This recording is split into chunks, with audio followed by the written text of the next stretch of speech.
Lintas Makassar Siang. Pro 1, Kanal Inspirasi. RRI Makassar.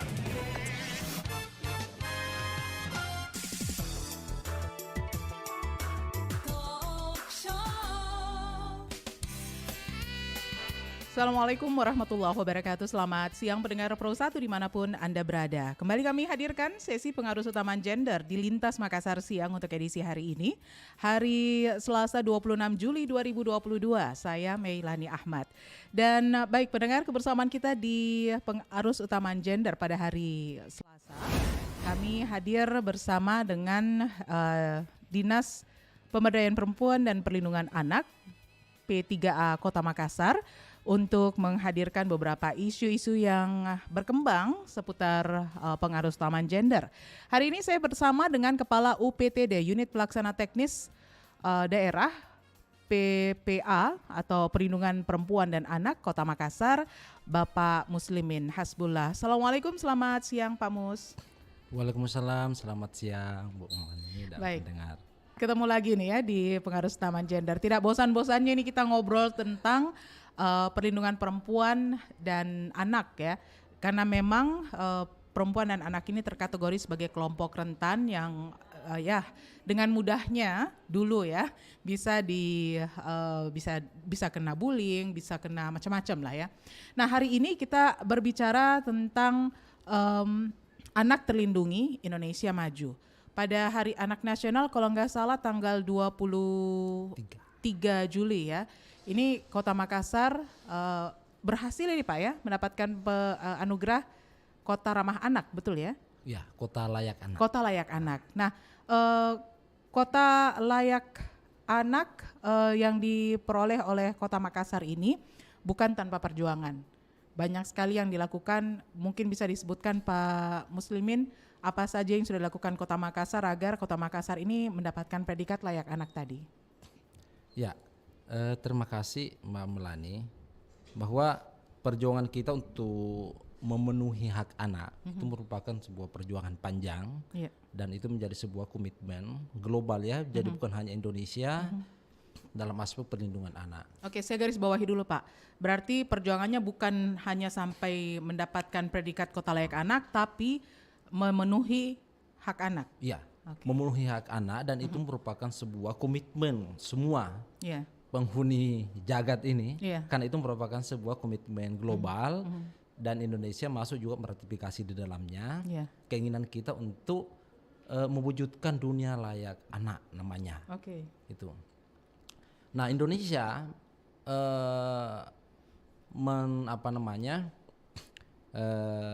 mengejawantahkan komitmen itu di dalam namanya program Kota Layak Anak itu dan Provinsi Layak Anak dan muaranya nanti adalah Indonesia Layak Anak. Itu bagian dari perjuangan kita semua. Makanya terakhir ini padahal sebenarnya indikator-indikator tentang Kota Layak Anak itu dari 2006, 2009 sudah dibuatkan kriteria-kriteria oleh kementerian karena itu memang sudah merupakan amanat undang-undang tentang perlindungan anak dan ada juga undang-undang masih tahun 70-an itu tentang kesejahteraan anak. Disitulah lahir pas ditetapkan undang-undang itu menjadi Hari Anak Nasional tanggal 23 Juli. Nah di situ. Nah terakhir ini karena kita lebih berkomitmen lagi bahwa perjuangan yang panjang untuk mewujudkan Indonesia layak ini kita belum meraih hasil yang begitu maksimal. Masih banyak tantangan-tantangan yang ada di depan kita, di mata kita tentang bagaimana situasi anak yang begitu masih mengkhawatirkan. Gitu. Sementara kita tahu bahwa pemilik masa depan ini, pewaris generasi ini adalah anak. Jadi kalau kita ingin melihat bagaimana bangsa kita maju ke depannya, makanya tema Kota Layak Anak di tahun ini adalah Anak Terlindungi Indonesia Maju. Gitu. Kita melihat bahwa harus ada komitmen yang lebih real dan itu komprehensif dan berkelanjutan. Jadi gitu. Intinya di situ adalah komprehensif dan berkelanjutan. Maka Presiden di tahun 2021 itu mengeluarkan keputusan Presiden nomor 21 tahun 2021 tentang kota layak anak. Itu diwajibkan kabupaten kota untuk memenuhi beberapa indikator-indikator yang ada di dalam klaster kota layak anak. Oke. Untuk Kota Makassar sendiri indikator apa saja yang sudah terpenuhi sampai mendapat predikat kota layak anak? Ya, alhamdulillah Kota Makassar dengan perjuangan yang panjang, kita sekarang sudah ada di peringkat, kalau ini kategorinya peringkatnya sampai 4 ya. Kita sekarang sudah di posisi 3. Kita dapat Nindya namanya. Kemarin kita ada di Madya. Sekarang kita naik di Nindya. Nah, kita lagi berupaya sekarang, mudah-mudahan tahun depan kita bisa meraih predikat utama. Seperti beberapa kota, kalau tidak salah ada 8 kota di Indonesia yang meraih predikat itu utama. Oke. Untuk meraih predikat dari Nindya ke utama itu apa lagi yang harus dilakukan di Kota Makassar? Sebenarnya kita sudah memenuhi 24 indikator itu di dalam klaster pemenuhan hak anak. Itu. Jadi pemenuhan hak ada 5 klaster di dalamnya di indikator kota layak ini itu, dan di 5 klaster itu ada lagi 24 indikator di dalamnya yang itu sangat rigid sekali, sangat detail sekali, harus dipenuhi oleh Kenapa ya pemerintah. sedetail itu pemerintah pusat merumuskan hal ini? Iya, karena itu tadi bahwa komitmen kita untuk mewujudkan Indonesia layak ini itu harus betul-betul terwujudkan di dalam program yang real dan bisa berdampak langsung ke masyarakat dan bisa betul-betul dirasakan oleh anak. Pak Mus, bisa disebutkan salah satunya? Ya, di pertama adalah harus ada dulu komitmen. Jadi ada kelembagaan, ada komitmen daerah itu, karena pusat ini sudah ada undang-undang, sudah ada peraturan presiden, peraturan menteri yang secara teknis mengatur tentang indikator-indikator yang harus dipenuhi oleh daerah. Gitu. Nah, kita di Kota Makassar ini, alhamdulillah dari tahun 2007 itu Pak Wali Kota itu sudah mengeluarkan peraturan untuk pemenuhan indikator-indikator kelurahan ramah anak. Itu.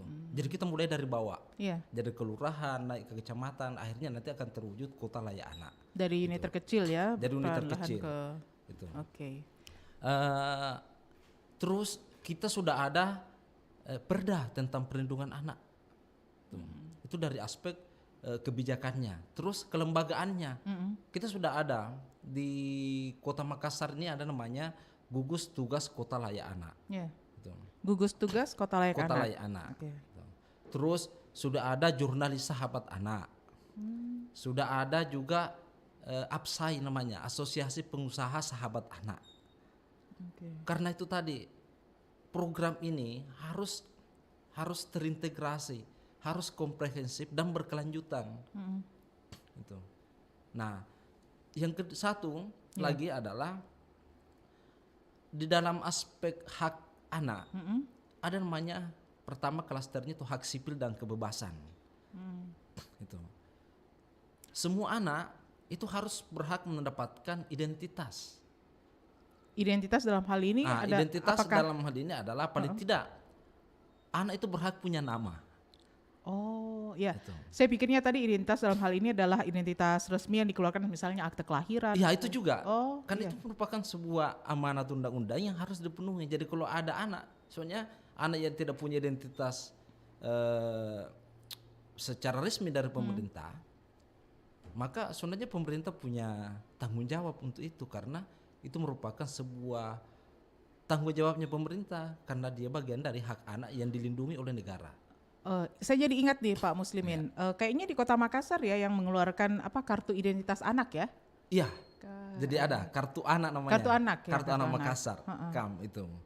Karena itu memang harus ada dipenuhi oleh anak sehingga nanti pada saat mau masuk di usia remaja ke dewasa itu sudah gampang tinggal tukar dengan KTP. Nah, itu dia. Kalau sebelumnya dulu ya anak-anak dulu, saya kan anak-anak sekarang bukan anak. Itu nanti umur 17 baru dapat kartu identitas. Baru bisa dapat KTP, bisa ngurus SIM umur 17. Tapi sekarang anak-anak sudah dapat kartu anak Makassar ya. Iya. Karena itu di tiap-tiap pelayanan publik itu misalnya di mana itu anak berhak untuk mendapatkan itu dan bisa mendapatkan fasilitas-fasilitas yang disiapkan oleh pemerintah. Nah sekarang bagaimana kalau anak-anak hilang misalnya tanpa identitas? Makanya anak-anak berhak untuk mendapatkan identitas. Sekarang karena regulasi kita tentang kependudukan, nanti usia 17 baru dapat identitas berupa kartu tanda penduduk, maka di usia anak juga harus diberikan identitas dong. Dan ini memudahkan Kartu. ya, Dan kalau itu dia memudahkan. sudah terdata, berarti kalau misalnya taruhlah dia hilang ya, dilaporkan sudah muncul semua sudah datanya. muncul semua datanya Dan bisa terlink. terintegrasi dengan data-data dasar lainnya, misalnya data kependidikan, itu data sosial lain, data kesehatan. Nah itu data kependidikan, saya ingat beberapa anak itu kayaknya sering sekali bermasalah ketika mau selesai di satu level pendidikan ya. Misalnya ketika menyelesaikan SD, di input datanya ada yang salah ini, salah.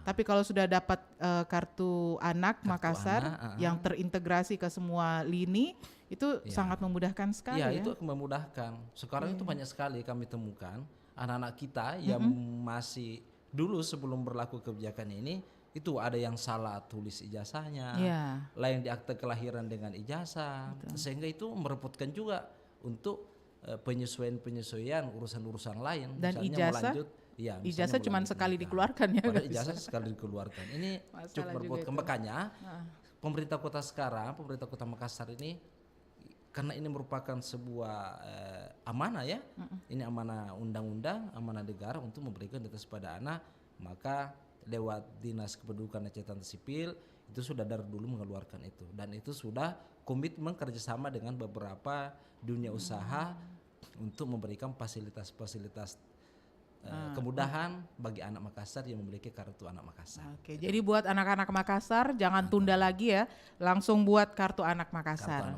Nah selain itu apa lagi nih Pak Mus? Nah itu tadi masih di klaster 1, itu hak sipil dan kebebasan. Apalagi anak-anak itu berhak untuk mendapatkan informasi yang layak. Ini klaster berikutnya atau masih di klaster 1? Masih ini. Wah baru satu klaster ini ya. Waduh. Anak-anak kita sekarang ini dipaparkan beberapa informasi-informasi yang tidak layak anak. Nah sekarang kita berkomitmen itu hanya sekarang itu tadi yang pernah juga saya sampaikan dari dulu bahwa kemampuan pemerintah, kemampuan perkembangan teknologi. Jadi satu sisi ya ada perkembangan teknologi yang begitu cepat, ada pemerintah yang berupaya untuk melindungi masyarakatnya dari akses informasi-informasi yang tidak layak anak ini. Terus adalah anak sendiri dan masyarakat, kemampuan literasinya untuk menyesuaikan perubahan ini tadi. Jadi pemerintah ada di tengah-tengah ini, memfasilitasi bagaimana anak, teknologi tidak bisa dibendung majunya, tetapi anak ini tetap mendapatkan informasi yang layak. Gitu. Terus apalagi di klaster dalam sini adalah anak, karena haknya anak adalah wajib didengarkan. Itu ini belum banyak terlalu dipahami karena jadi ini beberapa kasus kami sampaikan ya. Malah beberapa kasus yang kami tangani sekarang sampai dewasa saja masih dididik kayak ini, sampai kami panggil ini orang berpendidikan. Saya tanya orang tuanya, jangan dulu Pak sampai diperlakukan seperti ini anaknya. Apakah anak ini adalah anaknya Bapak? Oh iya Pak, saya punya. Itu hak saya itu. Haknya Bapak adalah untuk menjaga, itu titipan. Bukan miliknya Bapak. Jadi ingat. Jadi itu bukan milik kita. Tapi anak itu adalah amanah untuk dijaga. Jadi bukan milik. Gitu agak susah itu Pak sebenarnya. Kadang-kadang pada saat mengucapkan itu, misalnya di saat saya bersiaran, ini contoh diri sendiri aja lah ya. Saat saya bersiaran mungkin saya nggak mau sekali mengucapkan pendengar anak adalah titipan. Tapi begitu balik ke rumah, ketika anak itu tidak melakukan apa yang kita instruksikan, itu ada selaku orang tua ya merasa, wah ini anak ini kok enggak dengar kata-kata saya. Karena ekspektasi kita terlalu tinggi terhadap anak. Itu. Kita mengharapkan anak memenuhi segala keinginan kita. Sementara mungkin kita belum mendalami tentang bagaimana situasi perkembangan anak. Disitulah butuhnya, ini terkait dengan klaster lain di dalam pemenuhan hak anak itu adalah budaya, cara kita mengasuh anak. Makanya sekarang kita pola asuh ada program-program parenting supaya nanti di dalam pola asuh bagaimana menjaga tumbuh kembang anak itu bisa tepat sesuai dengan tahapan-tahapan perkembangan usia anak. Oke, agak sulit itu Pak. Saya mungkin saya kalau memprediksi pendengar kita di luar ini mungkin sekitar ya 60% menganggap agak sangat sulit itu. Iya, makanya kami sekarang pemerintah Kota Makassar ini menghadirkan layanan namanya Pusat Pembelajaran Keluarga. Jadi kita berharap warga Makassar yang mengalami kendala di dalam aspek pengasuhan anak, kami menyiapkan layanan yang di sana itu sudah ada konselor-konselornya yang berpengalaman tentang bagaimana menangani anak-anak yang membutuhkan penanganan khusus. Gitu. Oke.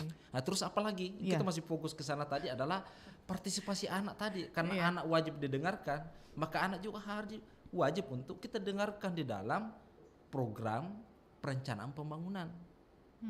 Nah sekarang di Makassar ini mulai dari level kelurahan, kecamatan sampai kota, itu anak-anak sudah mulai dilibatkan semua di dalam forum musrembang.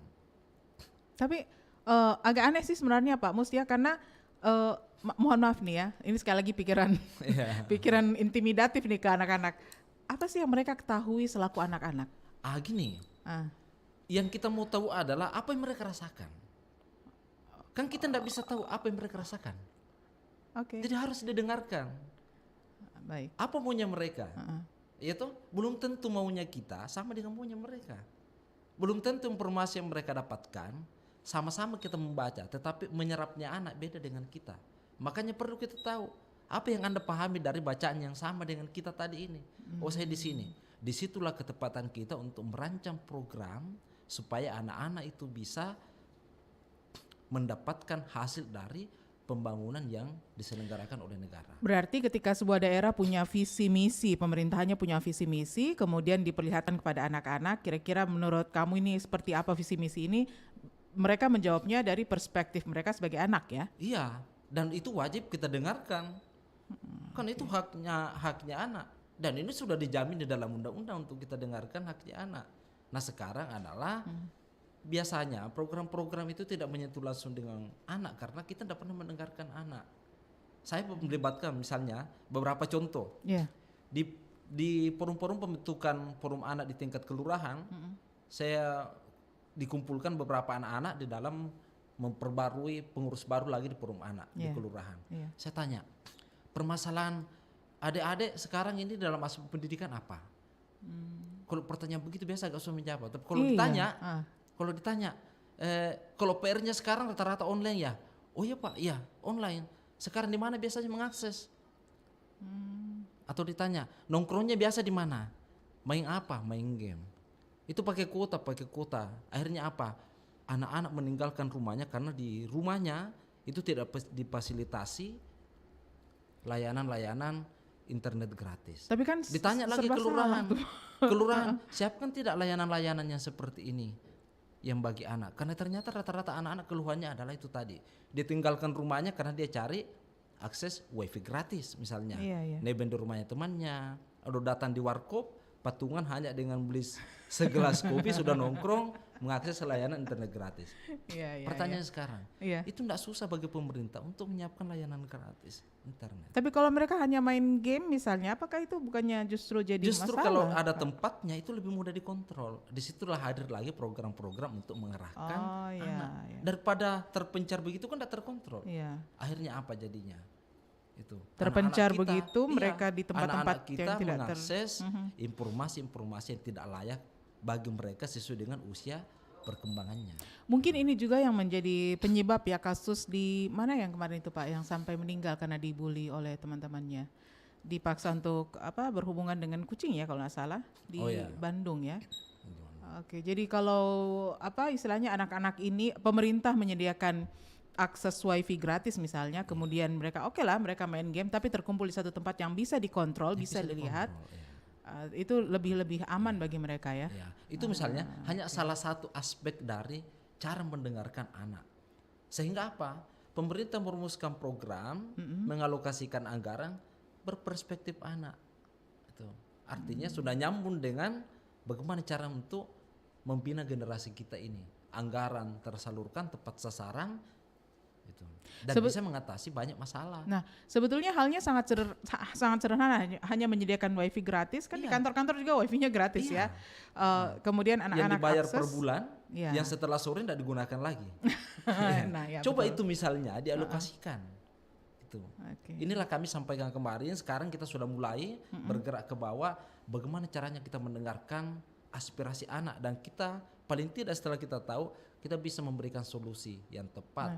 Karena kalau itu tadi sudah terkontrol anak, jelas di mana ngumpulnya, problem-problem pendidikan yang tidak bisa dikontrol oleh orang tua itu bisa terselesaikan karena sudah bergabung dengan teman-temannya yang mungkin tahu. Tetapi kalau orang tuanya tidak berpendidikan, soalnya susah-susah. Iya. Sekarang kan ini agak berat juga tingkat pembelajaran anak-anak. Tapi PR-nya anak SMP sekarang nggak setengah mati kita jawab ini. Pak Mus, menarik gitu ya Pak Mus, karena kadang-kadang anak-anak kalau misalnya nanya ke orang tua, Mak bagaimana nih PR-ku? Pas dilihat, tunggu mamanya mikir lama, terus dia ngetik-ngetik, ini sudah Mi Mak, ada Mi, sudah dapat jawabannya. lebih cepat tanya Google ya daripada tanya orang tua. Itu problem anak-anak kita sekarang yang perlu kita dengarkan gitu. Makanya tadi dalam klaster itu tadi, itu negara ini dari dalam merumuskan program-program itu harus mendengarkan haknya anak. Jadi mendengarkan, kemudian memfasilitasi atau memberi solusi, dan melibatkan. Ya. Jadi mereka terlibat. Makanya itu melibatkan berarti anak-anak dan juga orang tua ya, karena melibatkan harus bersama. Merumuskan bersama. Jangan nanti sudah difasilitasi wifi terus anak-anaknya main game terus ditinggal. Nggak ada orang dewasa di situ. Wah, itu bisa kacau itu ya. Baik. Jadi itu tadi, berhak kita dengarkan apa aspirasinya, terus kita akomodasi dan kita libatkan. Makanya kita di Kota Makassar ini, anak-anak itu dilibatkan di dalam forum musrembang. Musyawarah perencanaan pembangunan itu kita mulai libatkan, mulai dari tingkat bawah. Tuh. Dengan salurannya adalah forum anak. Makanya anak-anak Kota Makassar, kita ini ada namanya forum anak. Di tingkat kota ada, di tingkat kecamatan ada, dan di tingkat kelurahan. Disitulah saluran partisipasi dan aspirasi anak yang difasilitasi oleh pemerintah. Itu namanya forum anak.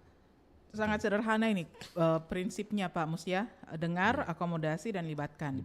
Dan salah satu bentuk dari kegiatan itu terangkum dalam forum anak yang ada sampai level kelurahan. Sayangnya belum sampai pada level RT atau RW gitu ya Pak ya. Ada keinginan mungkin pemerintah Kota Makassar membentuk sampai di sekarang sana? kita di Pak Wali ini kan sekarang programnya adalah bagaimana menyentuh sampai ke level terbawah. Itu bagaimana caranya merestorasi ruang lorong. Sekarang ini setelah selesai itu kita tata lorongnya, sekarang diurus lagi manusianya. Bagaimana orang-orangnya di dalam lorong ini kita bina masing-masing. OPD ini terlibat untuk mewujudkan sampai terwujud namanya lorong wisata. Inilah sekarang yang diperjuangkan oleh Pak Wali Kota kita, dan itu dititipkan kepada semua OPD harus terlibat. Apa kontribusimu terhadap perwujudan lorong wisata itu? Ya. Berarti kalau dengar lorong wisata kan biasa dalam benaknya orang, lorong tapi ada tempat wisata di dalamnya, begitu ya. Tapi ternyata konsepnya ya agak-agak beda-beda tipis lah. Kita akan simak selengkapnya nanti Pak Mus, kita jeda dulu. Setelah yang satu ini kami akan kembali masih di sesi pengarus utamaan gender Lintas Makassar Siang.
bersama teman-teman menari jaipongan. Timplak timplung, timplak, timplak timplung, betah, kempul keplak, kambiar.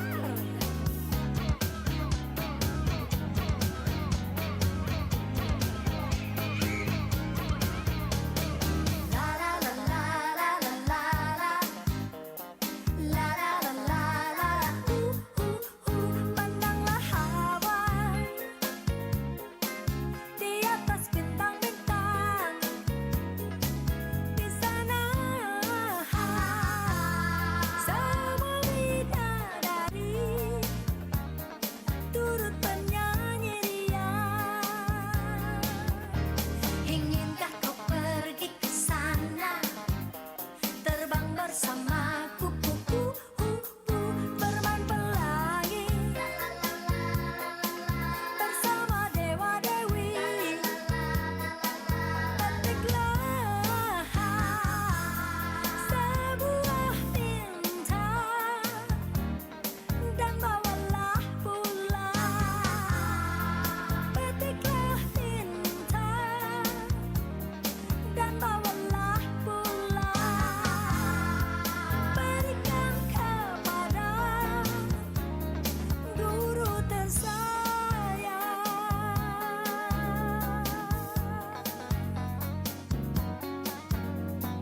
Berikan pada guru tersayang. Berikan kepada guru tersayang.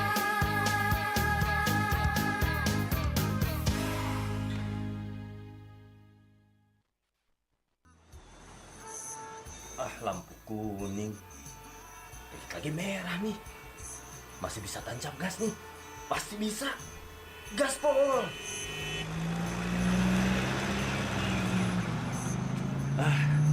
Aman. Oh, lampu merah berhenti. Lampu hijau jalan. Lampu kuning gaspol. Nggak gitu. Lampu kuning itu artinya kita harus berhati-hati. Tapi tadi kan ayah gaspol. Anak adalah peniru yang ulung. Pro 1, Kanal Inspirasi. RRI Makassar.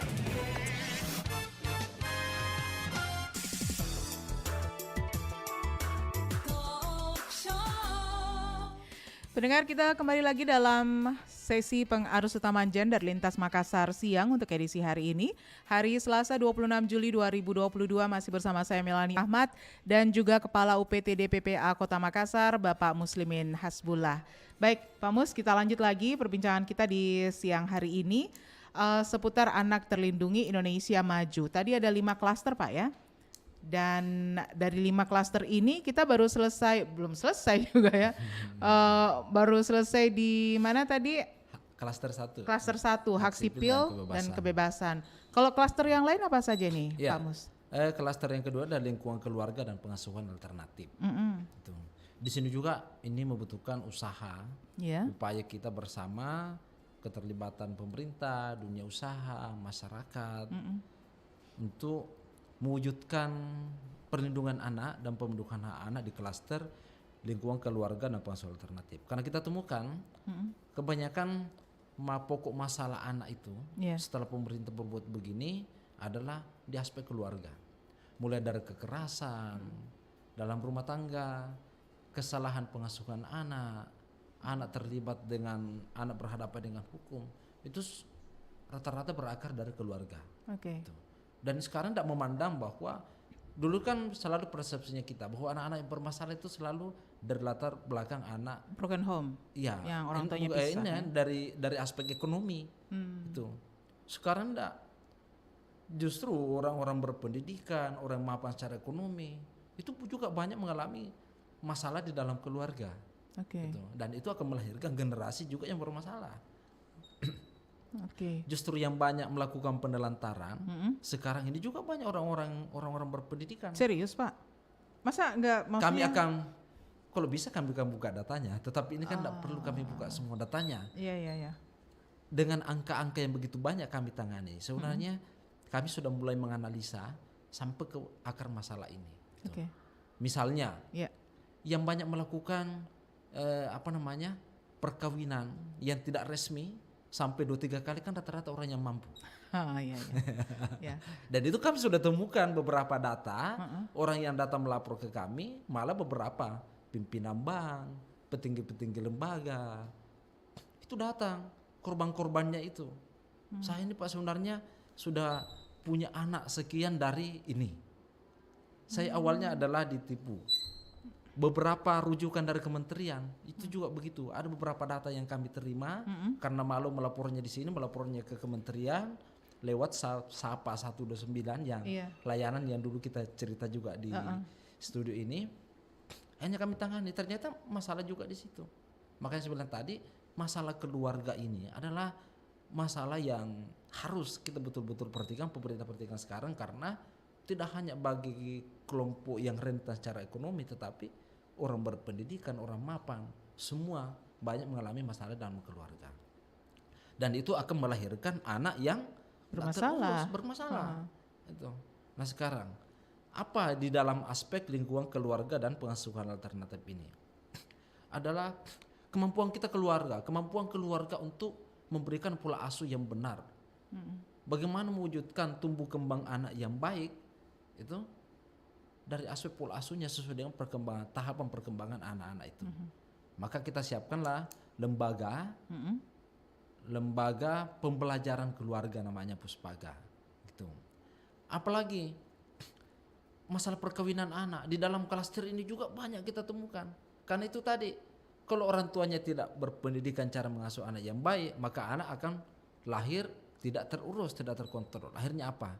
Larut dalam pergaulan bebas. Lahirlah anak dengan masalah yang sama. Masalah yang sama. Oke. Akhirnya apa? Nggak bisa lagi Pak, ini harus dinikahkan. Kenapa? Mau diapa? Ini Karena sudah terlanjur. Kayak apa ya? Kayak benang kusut ya. Benang kusut. Ya. Makanya tadi saya bilang ini keluarga, ini intinya. Gitu. Makanya kita sekarang fokus bagaimana meningkatkan ketahanan keluarga. Oke. Gitu. Kemudian terus apalagi lembaga pengasuhan alternatif. Karena banyak, jadi pengasuhan alternatif itu adalah kalau di dalam keluarga inti tidak bisa mengasuh, karena itu tadi masalah-masalah keluarga, misalnya broken home atau yatim atau yatim piatu. Ini kan kemarin tantangan kita sekarang. Beberapa anak-anak kemarin ini kasihan itu karena orang tuanya korban COVID, akhirnya melahirkan anak-anak yatim COVID. Itu juga kita sekarang sudah mulai intervensi. Itu kita data bagaimana memenuhi hak-hak anak ini. Kalau ada yang sampai butuh pengasuhan alternatif, itu bentuknya seperti apa? Lembaga pengasuhan alternatif itu setelah lingkungan keluarga inti tadi tidak bisa, maka kita cari keluarga terdekatnya. Kalau tidak bisa, negara yang mengasuh. Dalam bentuk rumah negara yang mengasuh itu adalah namanya LKSA. Apa itu Pak? Lembaga Kesejahteraan Sosial Anak. Berupa apa itu? Panti asuhan. Nah, jadi sekarang panti asuhan itu kan distandarisasi oleh negara. Gitu. Jadi panti asuhan itu ada beberapa sudah didata oleh negara, ada standar pemenuhan haknya anak di dalamnya. Gitu. Jadi negara sudah mengatur. Nah, bagaimana cara pengangkatan itu? Maka ditetapkanlah ada tim pengangkatan anak. Yang banyak tidak dipahami itu kalau tidak melalui prosedur-prosedur yang disampaikan tadi, itu akan melahirkan anak yang tidak terurus. Misalnya ada anak yang dibilang biar diambil sama tantenya. Akhirnya apa? Tantenya tidak memenuhi syarat untuk mengasuh anak. Itu. Padahal negara kan memperhatikan itu. Apakah layak ini orang diasuh oleh tantenya? Nah kalau tantenya saja memenuhi gizinya, anaknya saja tidak mampu, bagaimana kalau ditambah beban? Itu. Dia tidak berpendidikan, bagaimana anak-anak ini mau berpendidikan? Makanya sekarang itu kita sekarang sudah mensosialisasikan bagaimana caranya anak-anak kita terlindungi dan diberikan pengasuhan itu yang terbaik bagi anak. Di mana itu? Kalau tidak bisa dalam keluarga, ada pengasuhan alternatif. Oke, itu di klaster lingkungan keluarga dan pengasuhan alternatif. Terus apalagi negara ini wajib untuk menyiapkan infrastruktur yang ramah bagi anak. Nah ini juga jadi problem kita, karena harusnya anak-anak itu baik di dalam lingkungan sekitarnya sampai kepada fasilitas-fasilitas layanan publik di luar, itu semua ramah bagi anak. Itu. Nah, problem kita kan sekarang agak berat ini. Jalurnya anak saja untuk berangkat ke sekolah sampai kepada pulang. Iya. Apakah kita sudah bisa menjamin dengan anak-anak berjalan kaki dengan aman itu tidak akan terganggu? Makanya sekarang ini kerja keras pemerintah Kota Makassar bagaimana kita menyiapkan infrastruktur yang ramah bagi anak. Paling tidak ada koridor yang aman, jalan bagi anak. Kalau di tempat-tempat penyeberangan, Dinas Perhubungan sekarang sudah kerja keras. Bagaimana menyiapkan marka jalan zebra cross itu yang itu ya? aman, zebra cross itu yang aman bagi anak. Ada juga itu biasa di aspal itu ditulis zona Iya. sekolah Jadi gitu zona ya. sekolah. Jadi sebelum zebra crossnya ada zona sekolah dulu yang Zona cukup sekolah lebar ya. yang besar itu akhirnya orang tahu Oh, ada sekolah. Berarti ada banyak sekolah, anak-anak. banyak anak-anak. Oke. Karena tidak bisa kita salahkan anak kalau ada yang ini. Ya. Namanya juga Makanya anak-anak ya. ya namanya saja anak-anak. Makanya orang dewasa lah yang harus mengerti bagaimana anak. Karena anak-anak kan berkembang sesuai dengan tahapannya. Oke. Jadi itu tadi di aspek klaster kedua. Lingkungan Gitu. keluarga dan pengasuhan Lingkungan alternatif. keluarga dan pengasuhan alternatif. Disitulah problem anak banyak sekali. Gitu. Kalau di klaster berikutnya setelah ini, itu? di klaster berikutnya adalah kesehatan dasar dan kesejahteraan. Oke. Nah di sini lagi-lagi karena turunan dari itu tadi, kalau tidak matang tadi di aspek keluarga ini rentan memang akan bermasalah di Kesehatan aspek dasar. kesehatan dasar. Makanya pemerintah harus turun tangan lagi di situ. Bagaimana menyiapkan persalinan yang aman, Iya. itu. Terus bagaimana pemenuhan gizinya. Makanya sekarang itu gizi. marak sekali program-program untuk bagaimana mendeteksi gizi anak. Karena salah satu program nasional juga ya, Sekarang pencegahan ya, stunting itu ya. stunting itu. Karena ternyata stunting itu baru ketahuan kalau usianya sudah 2 tahun. Iya. Dia nggak sesuai Tidak pertumbuhan sesuai dengan normal. pertumbuhan. Tapi ternyata stunting itu ketahuan di usia 2 tahun, tapi mulainya itu pada saat anak dalam kandungan ya. Dalam kandungan, iya. Makanya Jadi susah sekarang juga ya. orang katakan bahwa isu stunting itu kan bukan hanya isu kesehatan.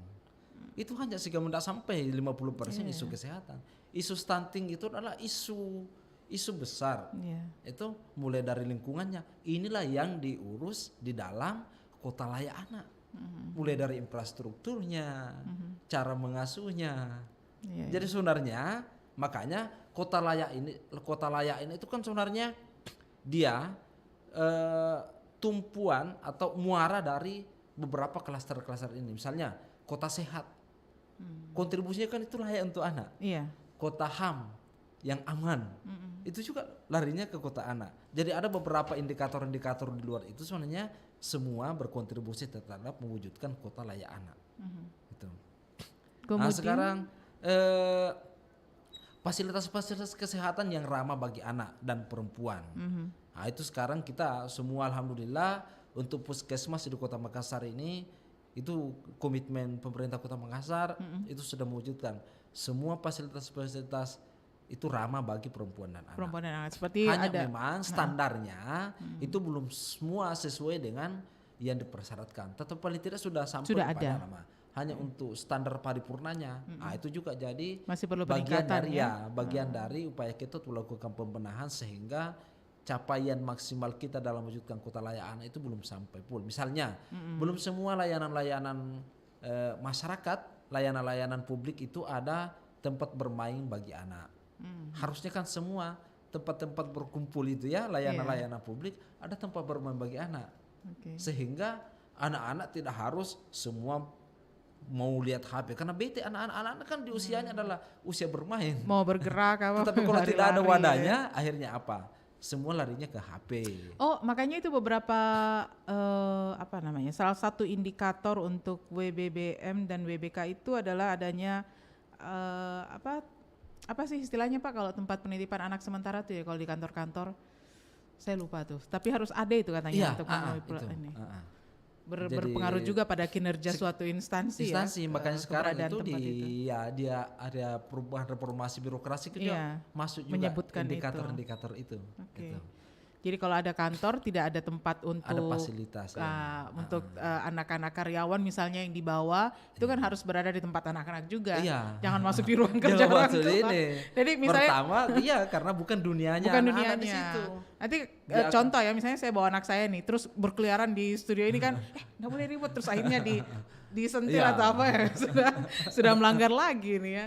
Baik. Ini menarik sekali nih, fasilitas kesehatan dan pelayanan ramah anak. Ya, Oke. terus apalagi kita air minum dan sanitasi. Oh itu juga Sekarang itu diatur. jadi ini ya, saya kira itu dari dulu bagaimana upaya kita pemerintah ini menyiapkan sarana kebutuhan dasar itu tadi, air minum yang layak, yang bersih, gitu, yang higienis sehingga melahirkan generasi. Stunting juga itu kan kalau sumber air ini yang kebutuhan rutin, Iya. tubuh kita 90% ini dari namanya- tubuh kita iya, kan air ya. air. Dan kalau itu bermasalah, itu kan bermasalah semua, mulai Iya. melahirkan cara berpikir yang tidak baik, pertumbuhannya tidak normal. Tapi Makanya ada Pak ya, aspek sanitasi. ada kasus seperti itu tentang air minum atau sanitasi yang tidak memadai untuk yang pernah didapatkan di Kota Makassar atau sudah cukup? itu ya jadi itu juga bagian dari upaya pembenahan pemerintah kota masih perlu karena peningkatan. faktanya memang karena kami di dalam evaluasi kota layak anak itu tidak bisa sembarang memberikan data. Semua data yang kita berikan harus terstandarisasi oleh lembaga yang berwenang. Oh, iya. Jadi kita tidak bisa bilang misalnya jumlah sambungan PDAM itu sudah sama dengan jumlah KK. Mereka nanya, coba mana surveinya BPS? Mana datanya? Waduh. Mana datanya Iya. PU misalnya, yang punya. Jadi betul-betul itu diverifikasi secara faktual dan harus berbasis bukti, berbasis fakta. Serigid itu ya. Serigid itu diatur. Ya toh, misalnya satu sambungan dengan kemampuan misalnya, itu mudah sekali. Berapa sih pendapatan PDM misalnya jumlah yang dibayar oleh masyarakat? Berarti sekian kubikasi. Iya. Berapa penduduknya Makassar sekian? Enggak masuk akal ini. Berarti banyak masyarakat yang tidak mendapatkan layanan air bersih. Oke. Sederhana sekali untuk mengukur. Iya. Itu sementara itu tadi. Kalau sumber air ini, makanan yang masuk di dalam tubuh kita ini tidak higienis, ini akan melahirkan banyak problem itu. Sederhana tapi berdampak Sederhana besar. tapi ya. berdampak. Makanya di dalam aspek ini di klaster kota layak anak, aspek itu sekarang. Nah, makanya itu di Kota Makassar salah satu aspek juga itu yang masih kita benahi bersama bagaimana kecakupan sambungan air minum yang bersih ini yang layak ini bagi masyarakat. Malah sekarang itu pemerintah Australia, malah Perdana Menteri Australia kan sempat baru-baru datang ke Kota Makassar. Itu ternyata salah satu proyek yang direncanakan, yang diteliti di sini dan melibatkan kampus juga aspek itu, aspek sanitasi dan air. Itu. Oke. Terus apalagi kawasan tanpa rokok. Ini masih di kesehatan dasar ya? Itu masih kesehatan dasar. Kawasan tanpa rokok. Di Makassar ini kan sekarang sudah ada beberapa program, beberapa inovasi yang dibuat oleh sekolah. Iya. Misalnya si Baso, itu salah satu inovasi dari Dinas Pendidikan, bagaimana menciptakan siswa bebas asap rokok. Si Baso. Si Baso namanya. Itu inovasi dari Dinas Pendidikan. Singkatan apa tadi? Siswa bebas asap rokok. Asap rokok. Si Baso ya. Namanya si Baso. Jadi sekarang itu ada beberapa. Kita memang Iya. lagi dorong sekarang Pak Wali ini sudah memaksa semua untuk mengatasi masalah ini. Tidak bisa hanya dengan berjalan linear seperti ini saja. Harus ada inovasi, harus ada lompatan. Maka dipaksalah semua kita ini untuk melahirkan inovasi karena hanya dengan inovasi yang bisa menyelesaikan problem Iya. secara cepat itu dan tepat dan membantu kita untuk memudahkan layanan. Maka itu tadi salah satu ini. Apalagi indikatornya, misalnya ada beberapa di tempat kita ini kan ini yang jadi problem juga kita kemarin, ketidaksempurnaan kita pemenuhan layanan. Masih ada beberapa tempat kita yang belum steril iklan rokok. Oh, Itu bahkan sampai iklannya sampai itu ya? juga, iya. Oke. Itu kesan pertama tim penilai itu baru dilihat lah gimana caranya mewujudkan. Kita sudah buat perda tentang kawasan tanpa rokok, tetapi justru kita mendapatkan pendapatan yang besar dari iklan rokok. Itu juga jadi ini ya. Dilema juga itu untuk pemerintah. Makanya kita dilema kita memang karena satu sisi itu memang banyak yang apa ya yang membutuhkan, tetapi sisi lain kita ingin selamatkan generasi kita. Karena kalau anak-anak tidak terselamatkan hari ini, kemungkinan tidak ada masa depan ya untuk Indonesia ya. Tidak bisa. Infrastruktur yang mega kita buat kalau diisi oleh orang-orang yang tidak bermental baik, tidak bermoral baik, bagaimana mau maju itu. Betul. Malah akan jadi saya contohkan sama anak-anak. Coba misalnya kita setengah mati membayar pajak, bikin traffic light yang bagus, kita datangkan dari luar, teknologinya bagus. Tetapi apa? Orang lempari karena dia tidak tahu bagaimana susahnya itu membuat, karena dia tidak menghargai. Karena itu generasi yang tidak menghargai itu. Bagaimana caranya? Karena tidak berpendidikan. Oke. Itu. Nah, kita setengah mati buat traffic light supaya tertib lalu lintas. Malah lampunya dirusakin. Dampaknya itu contoh-contoh ya. Kalau setengah mati kita membangun infrastruktur, tapi kalau generasinya ini kita tidak benahi, tidak ada gunanya infrastruktur itu. Baik. Ya, dilema juga ya, dapat duit besar dari penghasilan negara dalam bentuk pajak, dari pajak itu dijadikan anggaran dibuatkan infrastruktur, dibangunkan ini, tapi hasil generasi kita bukan generasi yang baik dan akhirnya sama saja. Makanya dari dulu ini Pak Wali, mulai pemerintah Kota Makassar ini dari dulu memang sudah buat perda kawasan tempat rokok. Makanya itu memang harus diatur. Karena tidak bisa sisi lain itu, makanya dari dulu tentang undang-undang tembakau itu selalu berpisi apa semua selalu banyak melakukan mengalami penolakan karena memang satu dilema ya. Satu sisi banyak orang yang hidup dari tembakau itu, ya toh, mulai dari petaninya, perusahaannya, karyawannya dan masyarakat penggunanya. Tetapi sisi lain kita memang harus menyelamatkan anak-anak kita yang belum layak untuk mendapat paparan asap rokok. Oke, Pak Mus, ini kalau membahas 5 klaster kita baru sampai di klaster yang ketiga, tapi ternyata masih ada 2 klaster lagi, sementara waktu kita sisa 5 menit ya. Mungkin bisa kita lanjutkan di pertemuan selanjutnya, insya Allah. Saya berharap Ibu Kadis nanti masih menugaskan Pak Muslimin lagi nih pekan depan ya, supaya bisa bersambung ini pembahasannya setiap hari Selasa. Bukan pekan depan, Selasa pekan kedua ya di Agustus. Mudah-mudahan bisa melanjutkan tentang klaster untuk kota layak anak. Dan ini penting ya. Saya juga berharap nantinya bisa membreakdown 24 indikator. Dalam satu indikator kita bahas kita obrolkan di satu sesi pengaruh utama gender. Itu butuh waktu kurang lebih 6 bulan ya, setengah tahun ini ketemu Pak Muslimin terus. Tapi bisa dari sektor lain ya, misalnya ada mitra dari misalnya dinas. Kami sama dengan dinas atau OPD teknis terkait misalnya dengan pendidikan. Bagaimana kita mewujudkan pendidikan yang ramah anak, mewujudkan sekolah yang ramah anak. Bagaimana mewujudkan sekolah yang inklusi. Kabarnya saat ini ada kunjungan dari Kementerian Pemberdayaan Perempuan dan Perlindungan Anak ya, di sekolah ya. Di sekolah, ya. Oke, sekolah mana itu Pak Mus? Kalau tidak salah di Sambung Jawa. Sambung Jawa, dan di sana ada SD memang yang itu sudah bagus inovasinya. Itu. Juga sekarang kunjungan ke ini pusat pembelajaran keluarga kita.